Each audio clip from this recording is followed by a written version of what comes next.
Hello everyone, glad to be back. Today is 18th of June, now it's almost 11 o'clock in the morning Moscow time. I'm Levan Gudadze and this is my first update today, in which I will share all the main news that are making headlines in Russian media outlets and Russian language pages on different internet platforms.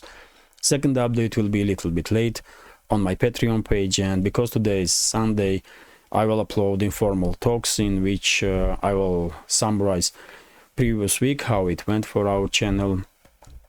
I will share additional news that will be reported by Russian media outlets, and of course I will try to answer some questions that I will see in comment sections. And by the way, I do make some extras on Patreon on regular basis, at least I'm trying to do so that I will manage to generate additional interest among members of our community, so that some of you may consider to join my Patreon, which will be incredibly important to me, because Patreon is one of the major lifelines for this project, for this channel and me. So I welcome you with open arms.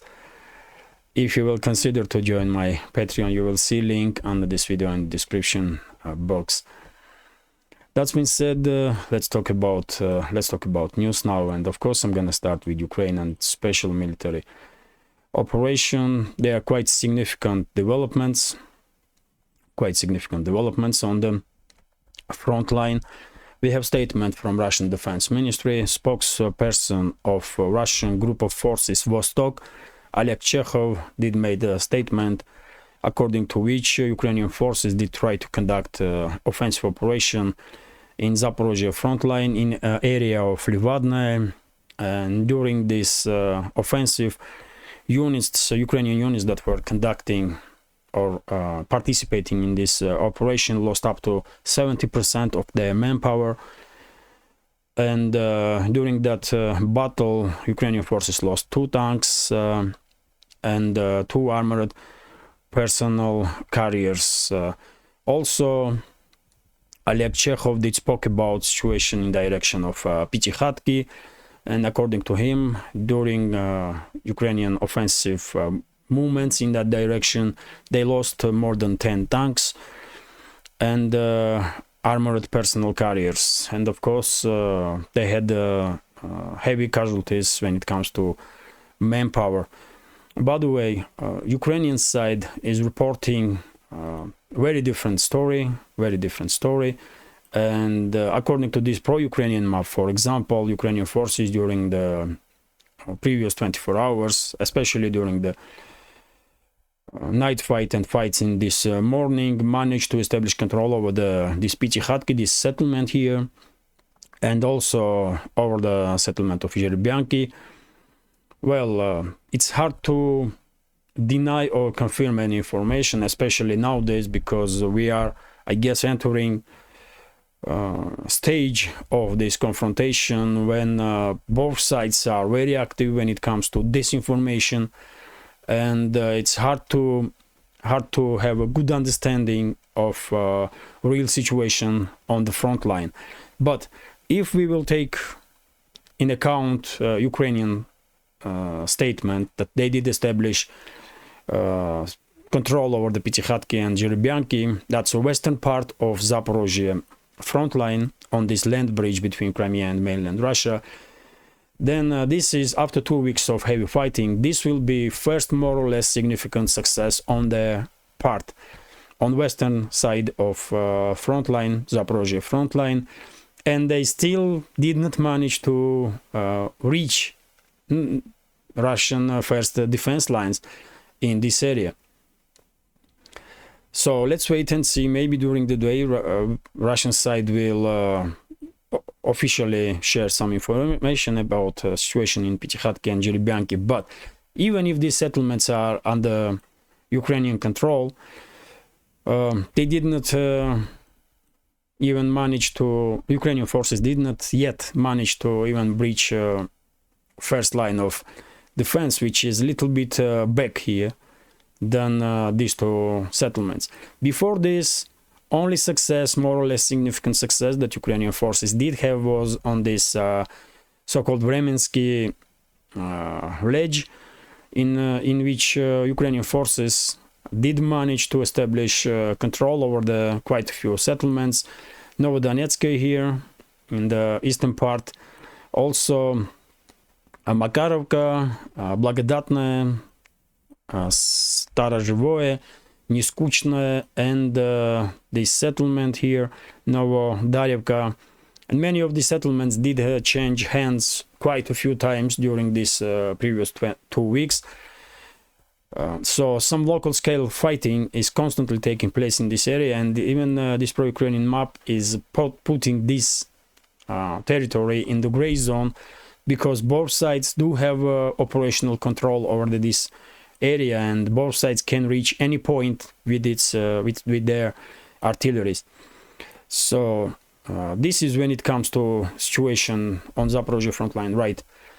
Right now, major news will be, I guess, if we will see confirmation of information that Ukrainian forces establish control over these two settlements, Pichikhatki and the Zhiribyanki. That's, I will say, that's significant, more or less significant success on part of Ukrainian forces, but they did pay huge price to achieve this.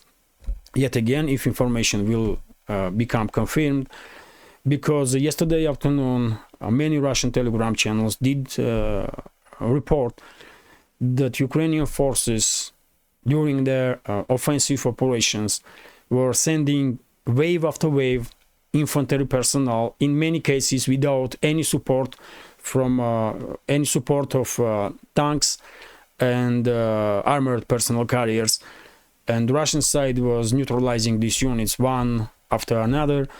And according to some Telegram channels, Russian officers on the front line there were saying that they never see anything like that. Experienced officers were saying that they never see anything like that before during this conflict, when Ukrainian units, even though they probably knew that they were conducting suicidal operations, still one unit after another conducting these waves of attacks and basically sacrificing for their lives for not really strategic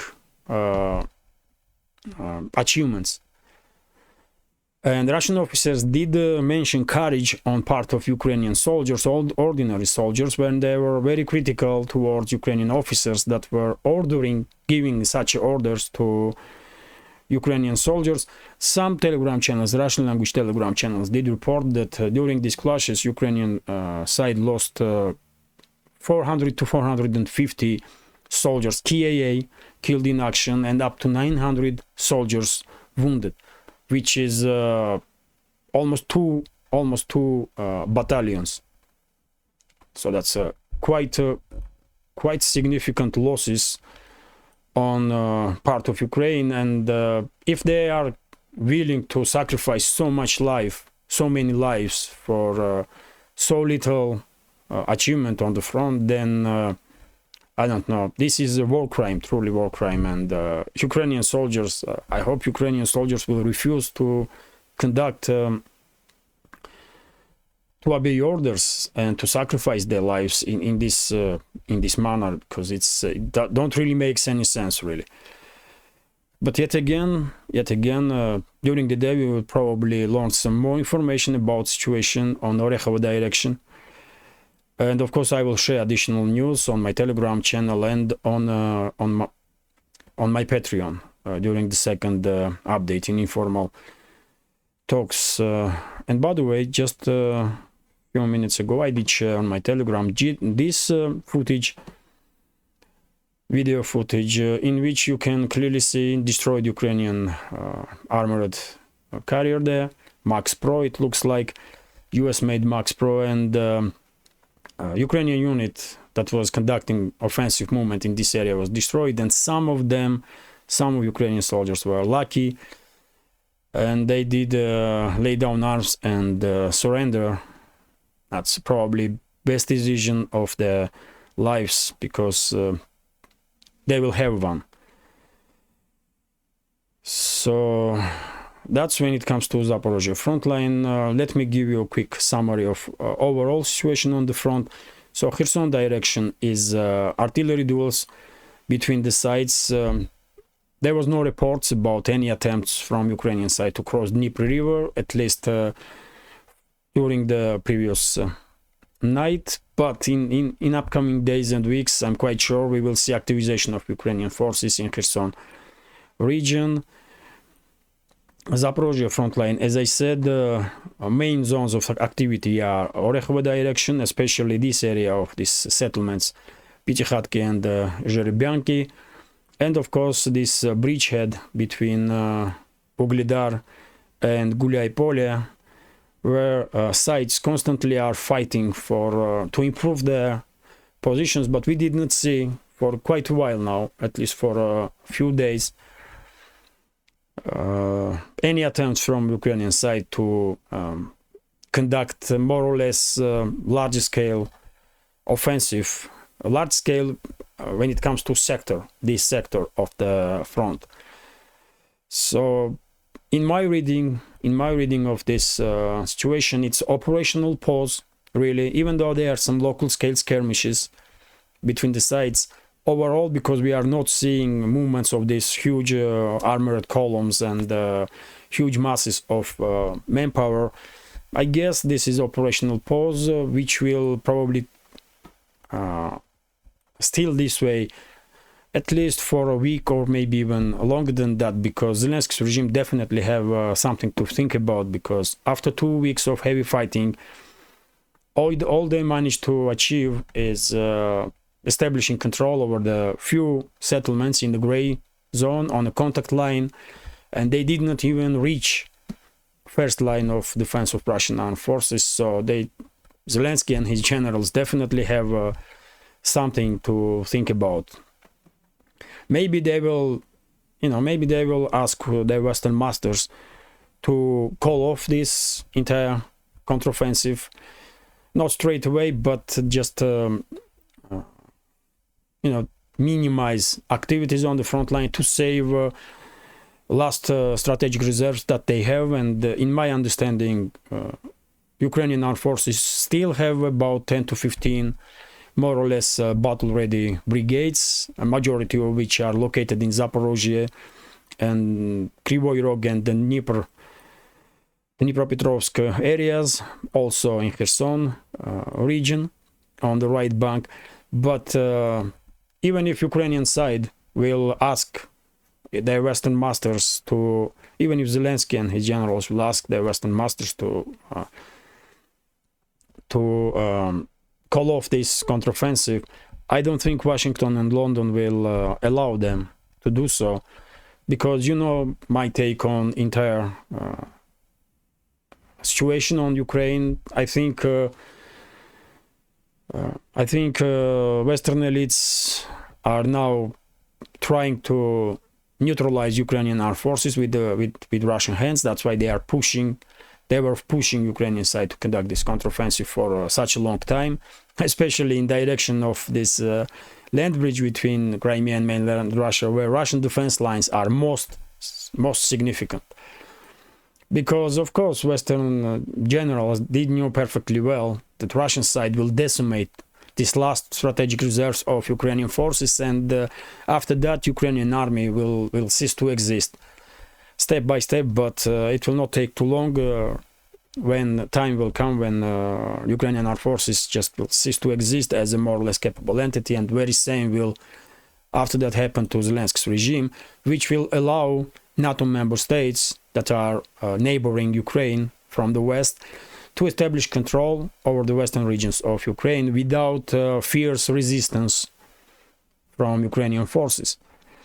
But Western elites, if my reading of big picture is correct, then Western elites do have an issue in their hands now, problem in their hands, because at least for now it seems like Ukrainian forces are, or Zelensky's regime is trying to save last reserves that they have, and that's why we are not seeing any large scale. Yet again, I use this word large in terms of this sector of frontline, because Zelensky's regime is unable to conduct truly large scale operations. But on local scale, we did not see any such operations like we see in the first stage of offensive operations of Zelensky's regime. I hope I did explain myself well enough. So I don't know what Western elites will do. Washington have to pressure Ukraine, Zelensky, to continue this counteroffensive. Otherwise, if counteroffensive is called off, or if activity is minimized on the front line, it will be obvious that Ukrainian forces will still have at least 50 to 60,000 more or less battle-ready military personnel, among them nationalist battalions, and those battalions will definitely fight anybody from NATO member states that will try to enter Western Ukraine and establish control over that. They will definitely prefer to fight with Russians because they hate Russia and Russians, but I guess they will fight against Polish and Romanian forces also. So let's see with what decisions Washington will come up, because if they will pressure Zelensky's regime to continue offensive operations, then, as I said yesterday, we may see refusal to obey orders, not just from small Ukrainian units, but from battalions, or even maybe from brigades, entire brigades, because everyone do understand at this stage that it will be suicide, absolute suicide. So let me continue now, and this is RIA Novosti's report, according to which Russian armed forces did strike command and control centers of Ukrainian armed forces during previous 24 to 48 hours. Well, it definitely does make sense to strike command and control centers, because already probably many of you did think that this counteroffensive Ukrainian forces and Ukrainian officers especially were not really prepared to conduct this counteroffensive in more or less sensible manner.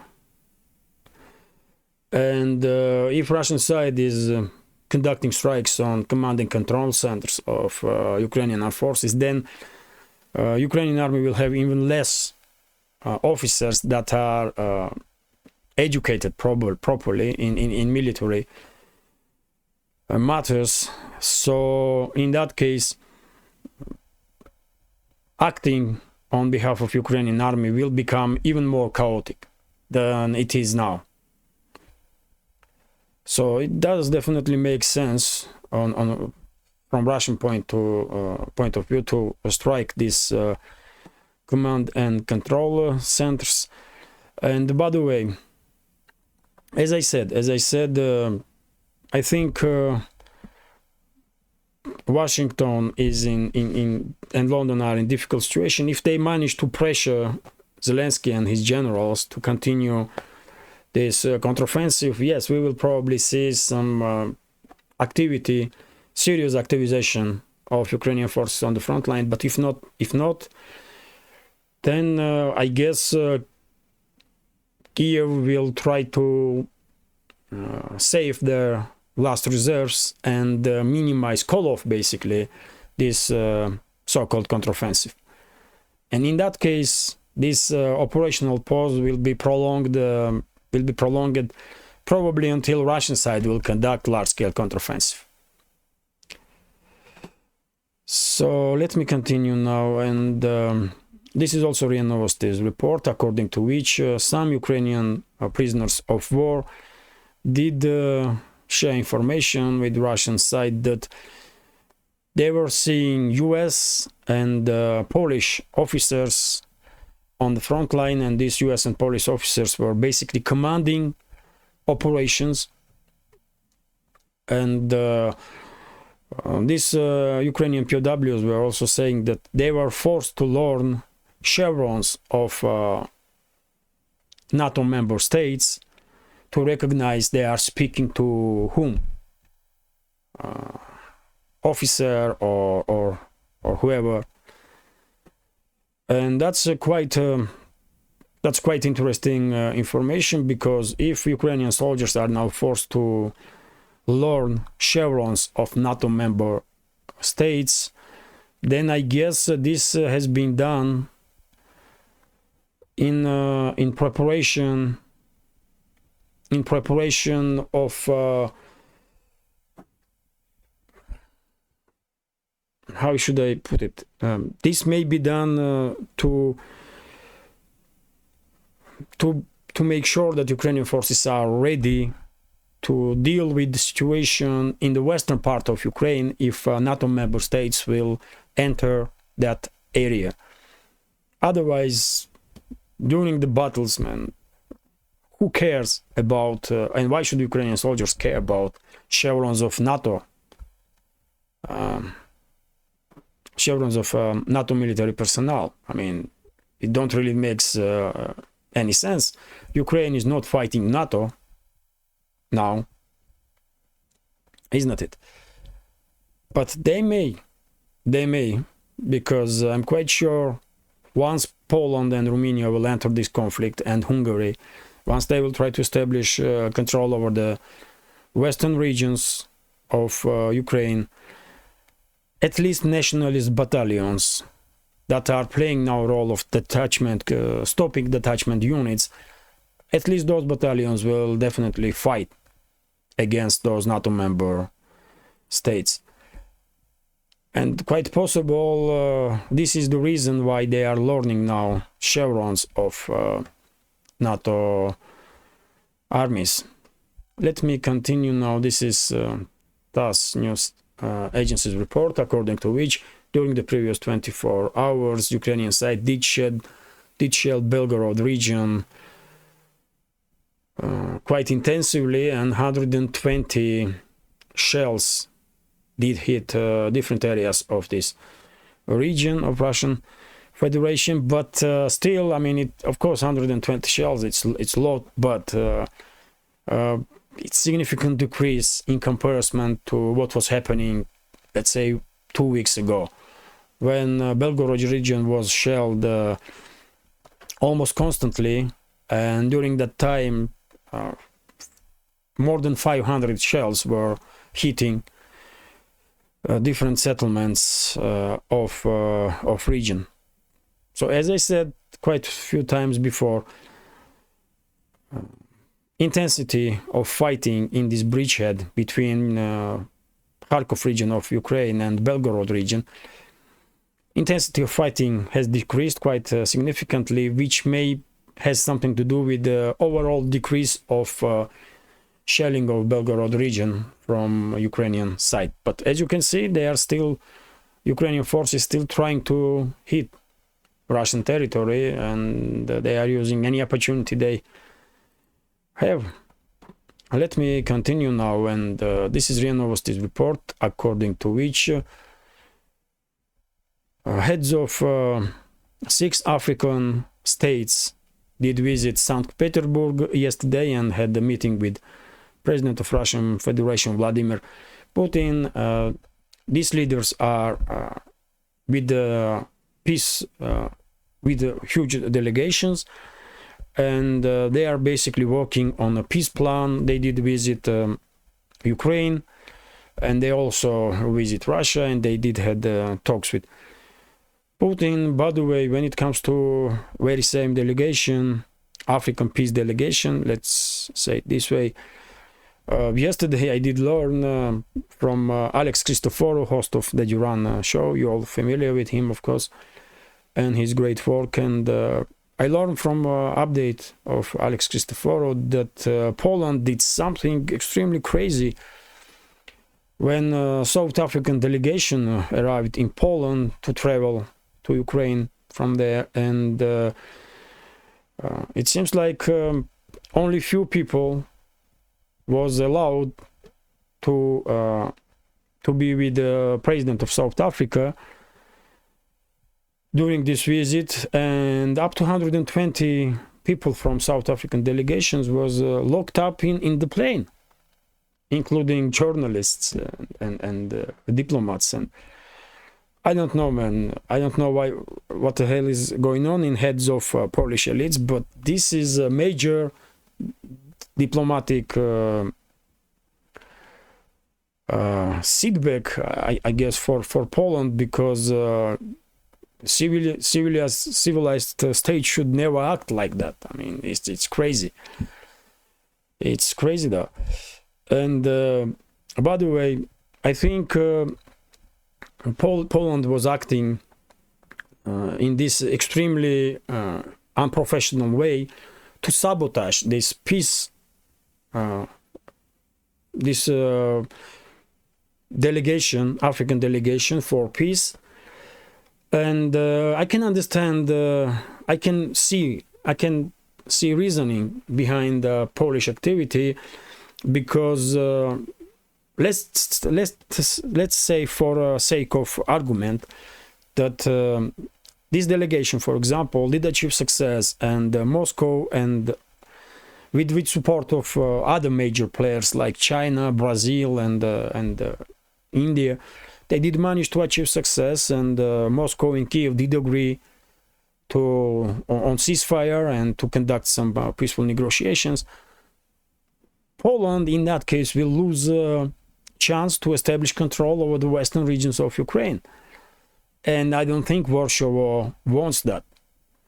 They are prepared to establish control over the Lvov and many other cities in the western region of Ukraine, and they are just waiting for a convenient opportunity, time to do so.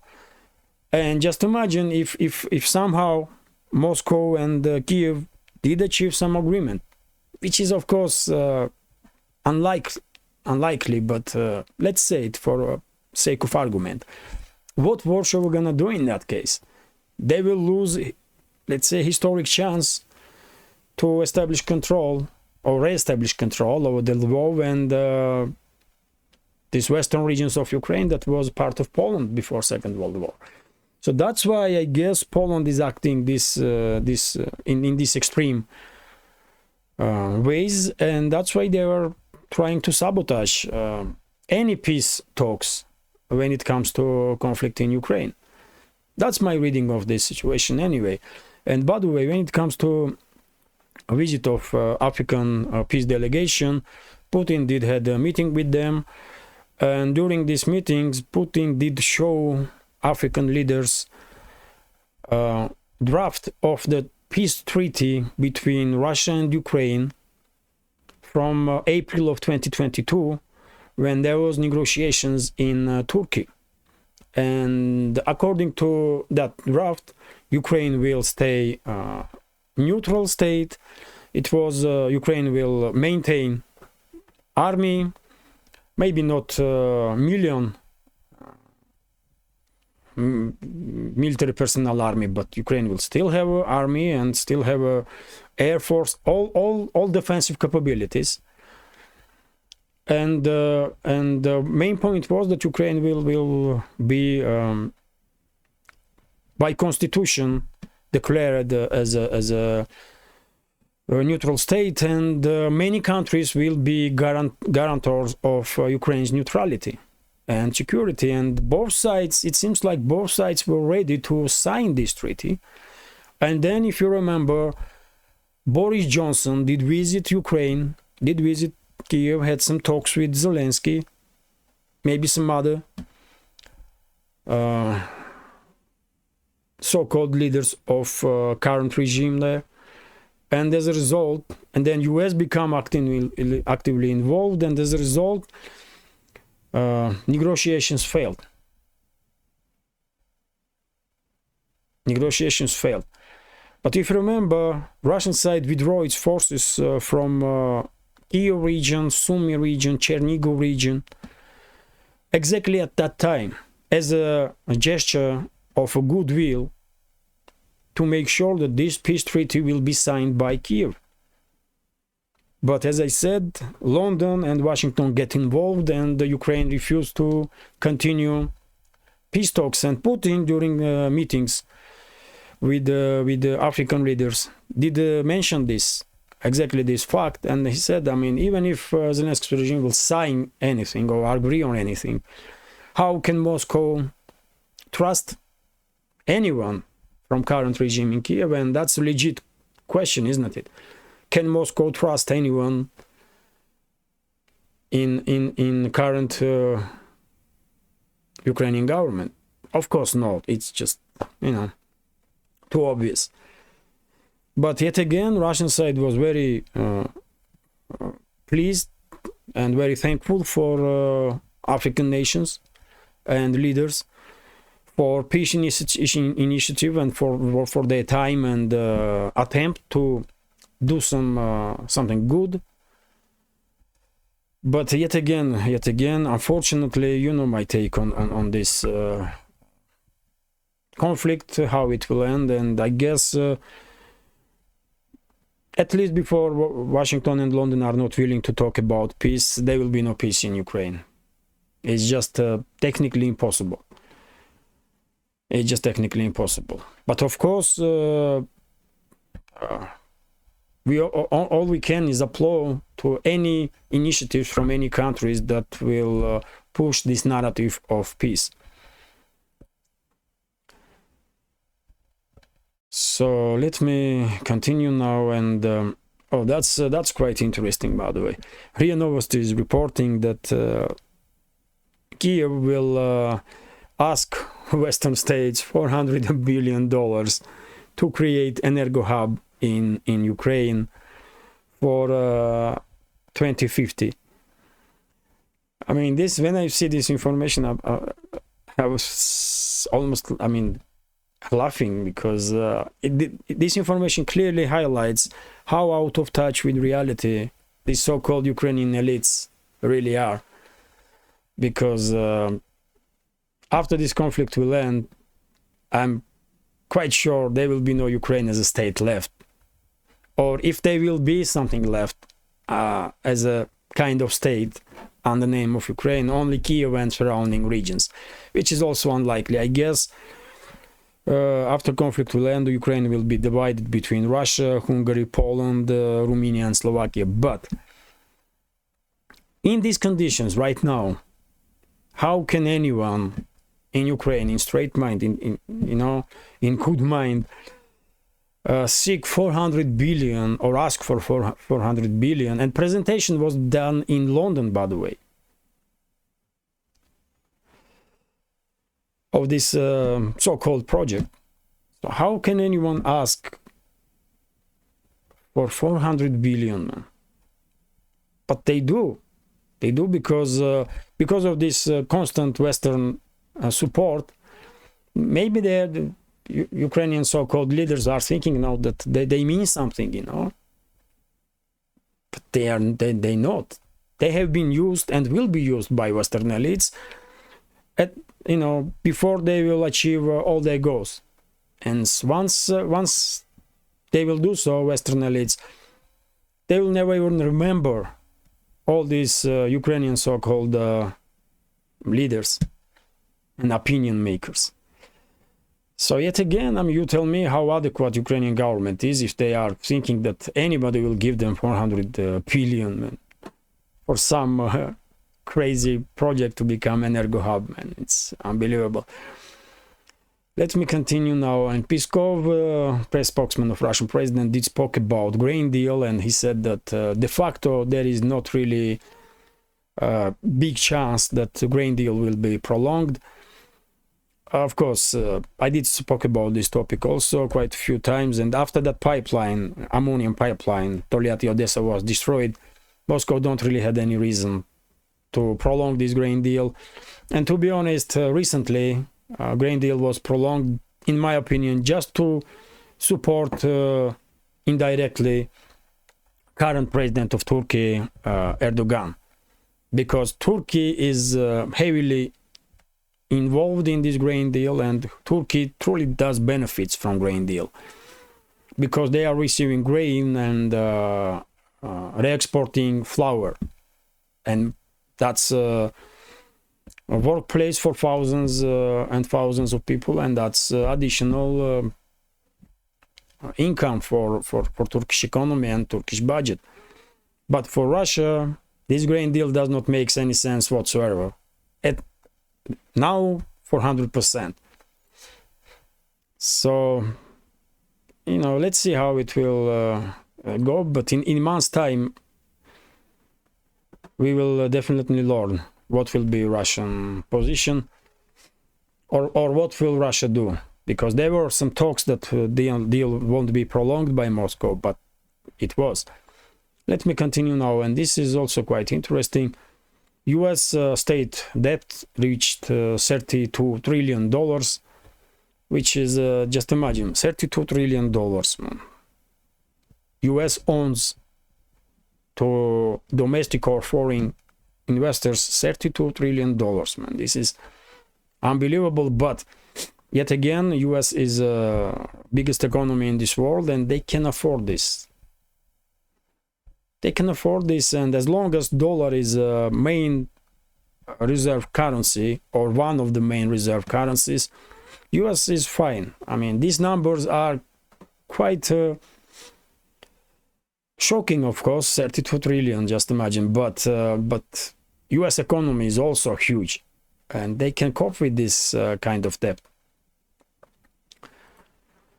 And a few more news about economical stuff. RT is reporting that the European Central Bank now warning European Commission against tapping interest from frozen Russian assets. And basically, a European Central Bank is afraid that if Brussels bureaucrats will continue this crazy behavior and steal Russian assets, basically, then many central banks all around the world will probably start getting rid of euros, which will be quite significant hit on a European currency, EU currency. And this is obvious stuff, isn't it?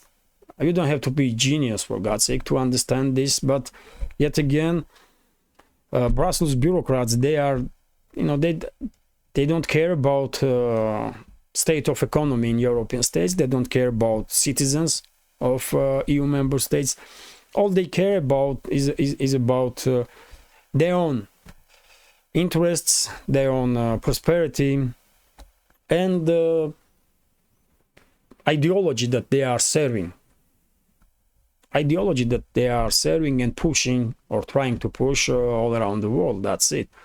So I don't think they will. I don't think Brussels bureaucrats will listen to European Central Bank. They will probably continue to steal Russian assets, and as a result, many central banks all around the world will decrease their share of euros in their reserves. And not just that, but I guess more and more countries in trade relationships with choose other currencies, not euro. And that, that's why I guess Chinese yuan is becoming so important nowadays, because many countries are now choosing Chinese yuan over the euro and US dollar. And by the way, next news is about possible ban of import in Russia smartphones of Samsung and LG.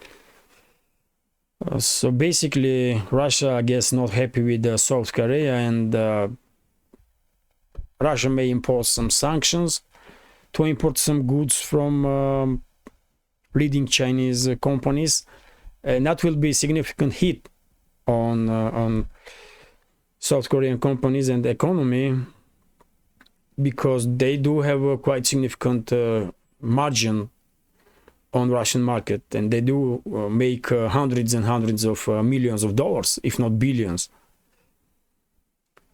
But well, I don't think this is a good move. This will be a good move on part of Russia, because if South Korean IT companies will be banned, then Chinese companies will become basically monopolies on Russian market, and I don't think it will be good for customers. Now with the South Korean companies, Chinese companies at least have to compete with someone. So yes, I don't support this kind of decision, but yet again, it's not up to me.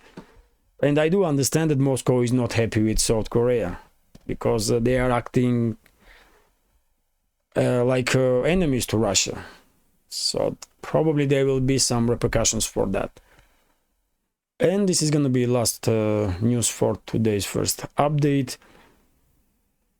Sechin, head of Russian oil giant Rosneft, did spoke about situation on the currency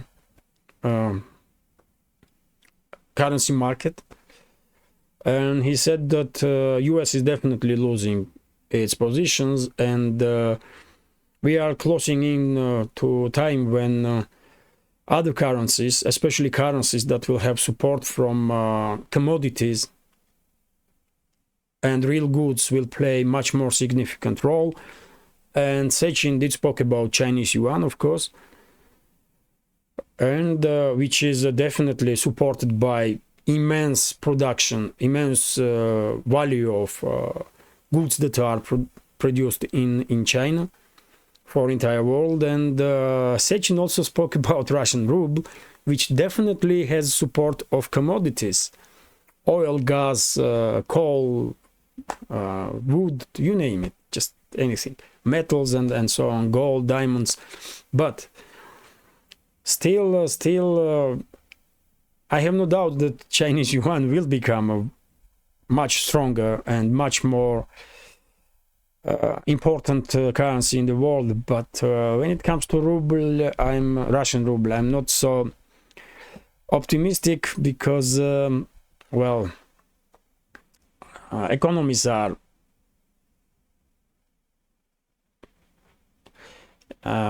currency cannot be dependent just on commodities.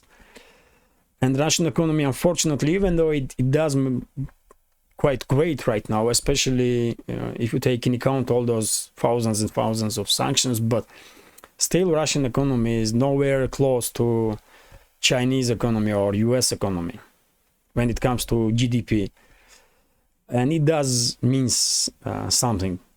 So yes, I guess it will be good, of course, if Russian ruble will become one of the reserve currencies in this world. It will be good for economy. But yes, I'm quite skeptical about this. But yet again, I mean, let's wait and see. If Russia will demand payments for everything that Russia exports in rubles, then maybe ruble will become strong enough to compete with some other currencies like dollar and yuan.